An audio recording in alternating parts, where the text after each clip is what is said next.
So, I've had the debate with myself, can you pot or repot a mugo pine in spring? Can you repot a Himalayan pine? I really hope so, because this big beauty was,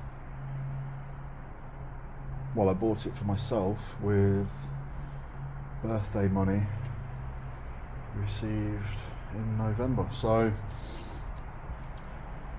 I already removed a lot of the branches, and I've obviously added some very thick wire just to create a little bit of a gap between that side branch there. That was done in November, so 4.5 months ago. It is starting to get some new growth. I'm not sure if you'll see it on camera, but the starting to get a vibrant green coming through.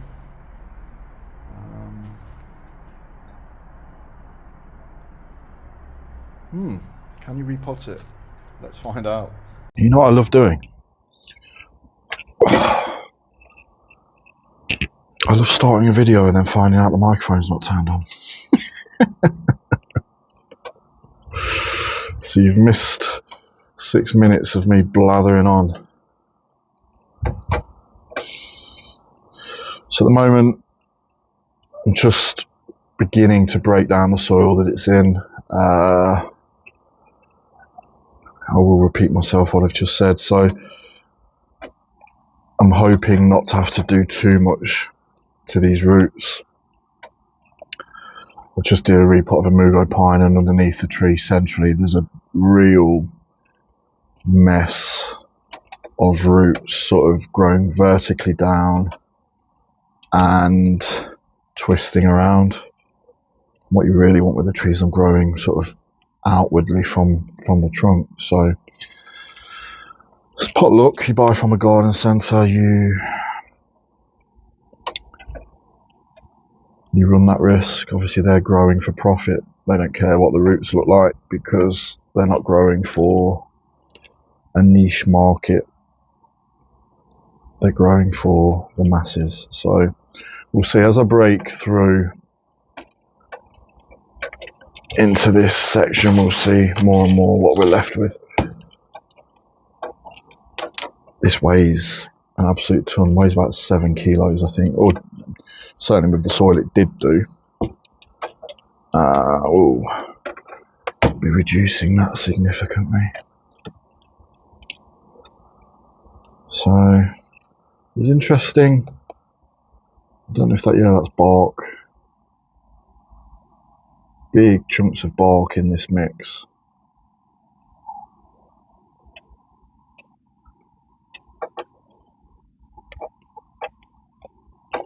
So I really hope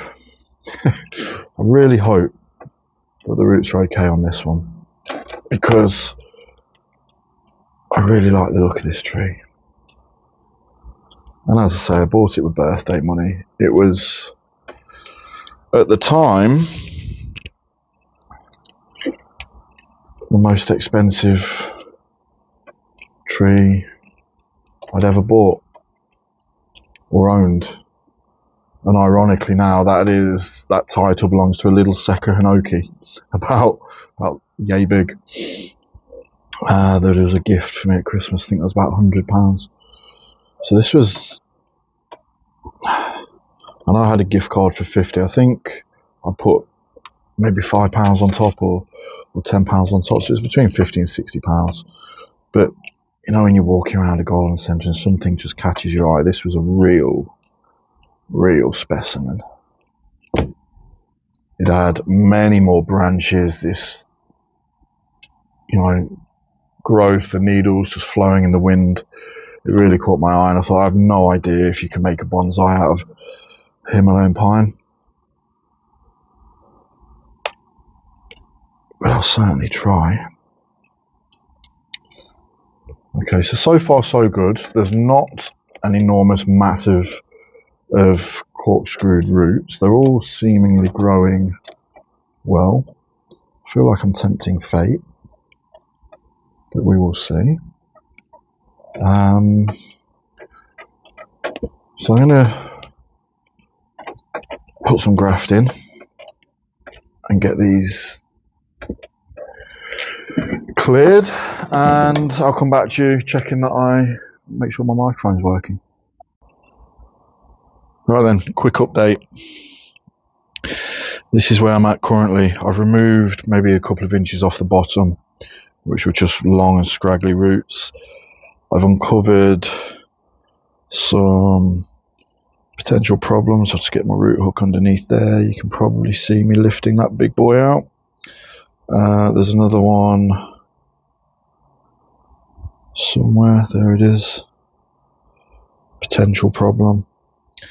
And then you can see we've got one constricting the tree. They're immediate concerns. They're easily remedied, and I'm going to do those in a moment.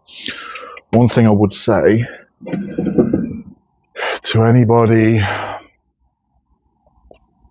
interested in getting these big pieces of nursery stock is be prepared for the work that is required. So to get it to this stage, from when you saw it come out of the pot, has taken me around an hour.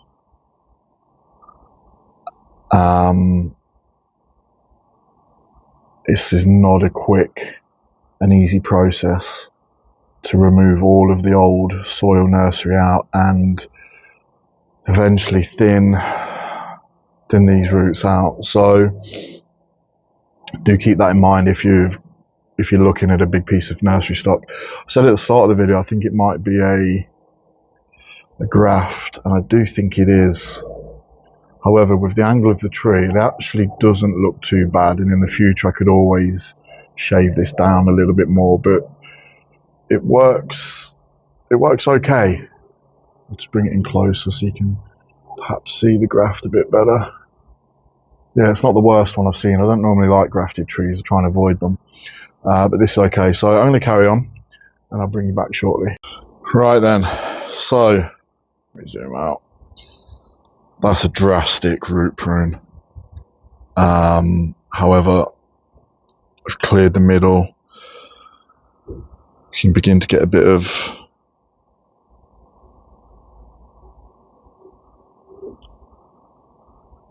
outward sort of root flare. It's actually got potential. It's just if it survives now, such a drastic prune. So I am obviously going to use a pond basket. Lots of mycorrhiza fungi, and cross my fingers. Okay, so thin layer of soil in. What I'm going to have to do, is drop it into the pot like so, and then fill it up. So I've got my Root Max mycorrhiza fungi. So this is a tablespoon sprinkled over the area where the root's going to come into contact with the soil. Now obviously with this tree, it's going to be at multiple levels, so I'm going to use a small amount at different intervals. So if you haven't seen this, it's on my other video, but it's like almost looks metallic, granular metallic flakes. Hopefully that's showing. So I'm going to start with about 1/4 teaspoon on this layer.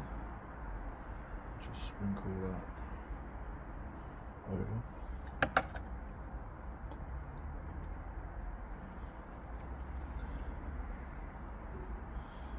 And then drop the tree in.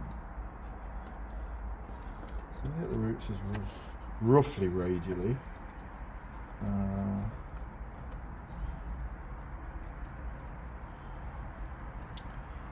then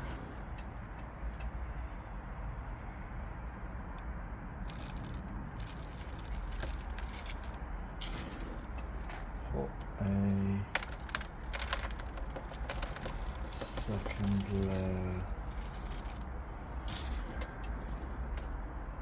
of soil into the pot.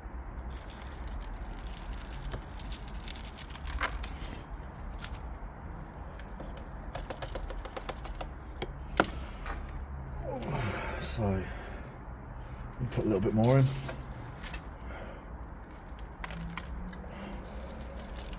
These pond baskets are great for this sort of task. But they use a hell of a lot of soil in the process. Okay, so now I'm going to add another, probably half tablespoon to this layer, so I'll get a quarter to do initially around this side. And then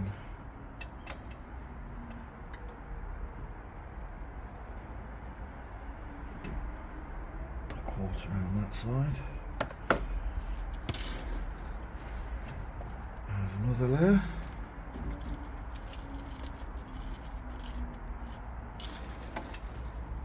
So each layer I'm roughly adding about an inch and a half to an inch and a quarter in height of the soil.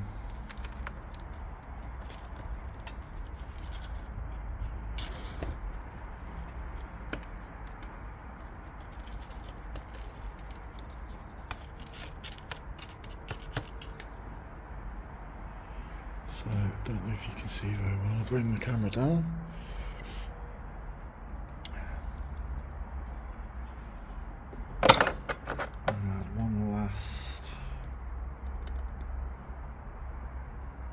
Bit of the root max.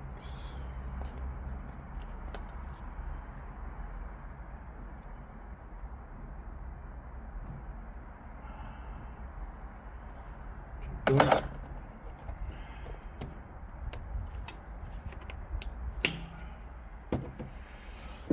And then fill the pot pretty much to the brim.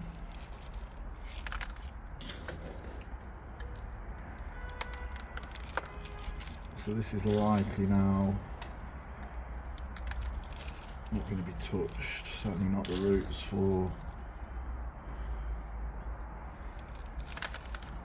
gosh, I mean, we'll see how it goes. I'm guessing a year. That's a guess. I don't know how vigorous these will grow, obviously. If it survives, and then next spring the roots are appearing in the edges of the basket. It might be next year. I'm not too worried about doing anything with the top for some time now. So work this soil right down deep, because we've got multiple layers of roots to really make sure there's no air pockets. Big one there. Spin that around.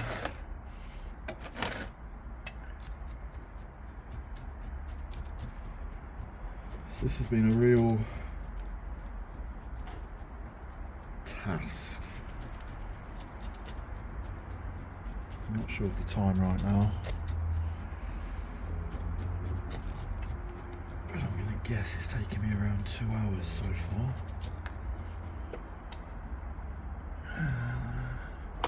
Just pop another layer of soil onto the top.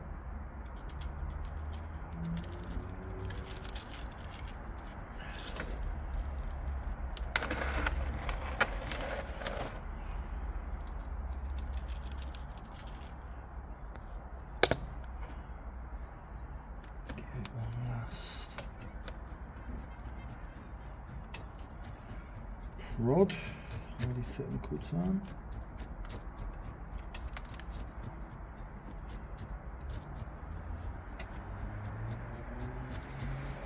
So I'm pretty much using these pond baskets for everything at the moment. They're great, really free draining, maximum air to the roots, which is great because I'm doing so much root work at the moment, repotting. and I have a host of bonsai pots waiting for me to eventually get something good enough to put in them.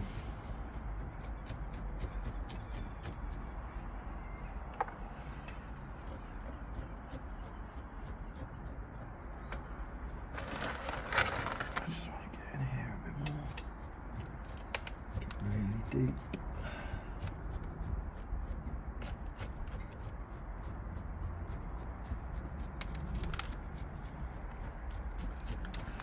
So what I can see as I push down with it, as I fill the gaps, the basket, you can see in, you can see actually the soil moving downward, and you can see the basket bulge outwards if you've just found a little pocket as well. So I don't normally use a paintbrush for this task, but my trusty there it is, it's on the floor, my trusty fake just gonna take that root off. Where's my snippers?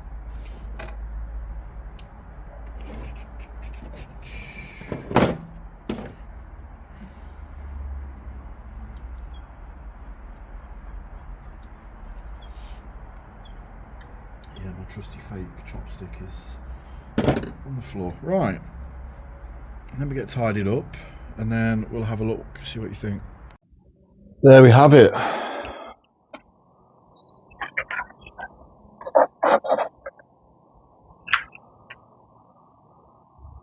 Will it survive is the primary question, but if it does,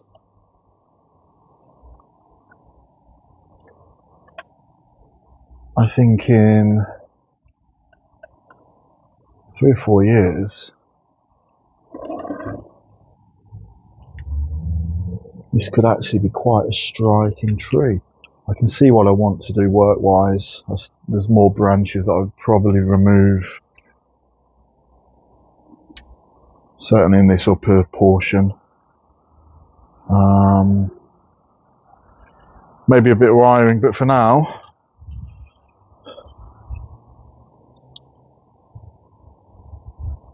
I'm quite hopeful. So if you've watched this to the end, I'd be really keen to hear what you think. Will it survive? Have I done anything you would do differently? Let me know.